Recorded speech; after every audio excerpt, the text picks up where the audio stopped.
So some people might recognize the title of your piece. It's from a Yeats verse, Tread Softly, for You Tread on My Dreams, from the Class of Heaven. Can you tell me a little bit about how you relate that verse to the struggle for suffrage and the struggle for women's rights? Well, the poem that Yeats has written discusses the fact that we have dreams, we have ideals, we have this entire fictitious existence, and it's beautiful, and then our dreams get tread upon, and they get shut down. And I thought this was really poignant because it relates very much to sort of the historical women's suffrage movement in the United States. When the U.S. was colonial, women had the right to vote, property owners at least. This was quickly taken away after independence was achieved.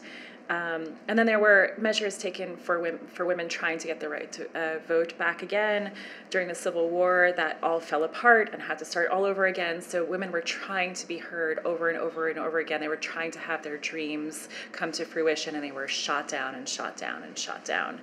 And I think it's a little bit similar also to the Project 19 initiative that the New York Phil is taking on to celebrate 100 years of women's suffrage. You know, new music is not often commissioned by orchestras. It's not performed by orchestras, and certainly not by women and people of color. So it's a really big initiative that the New York Phil is doing to let our dreams be heard.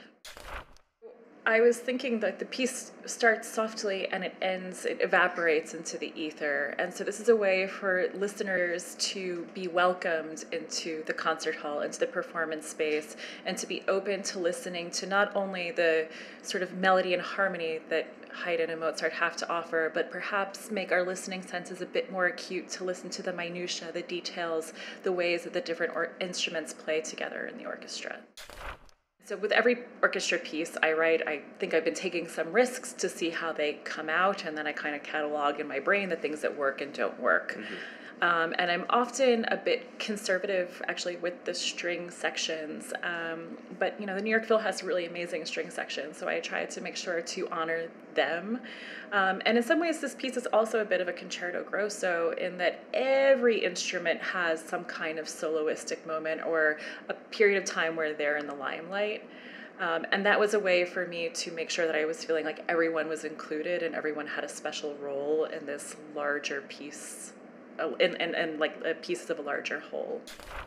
And when I write, I try to think of the characters of the musicians that I'm writing for. I like to write for my friends. I like to write for people that I personally know.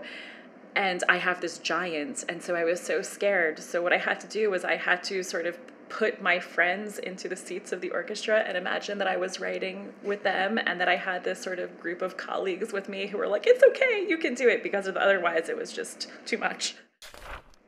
I want to ask how you think Project 19 is going to change or evolve the world of concert music, because like you say, orchestras have not always been on the vanguard of commissioning new music, and especially not diverse music from a diversity of composers. So how do you feel that this project and similar ones in Philadelphia and Los Angeles, how do you feel like these are going to make a lasting impact or change in the concert world?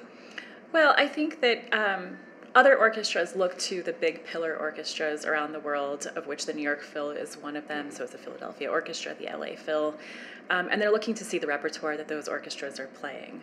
And so when they see all of these new pieces by composers they haven't heard of, they'll trust these works, right, and then they'll perhaps circulate more, and so we'll start to generate a new canon of repertoire. And so I think the New York Phil and other similar initiatives are fundamental in creating a new landscape for orchestral music in the 21st century.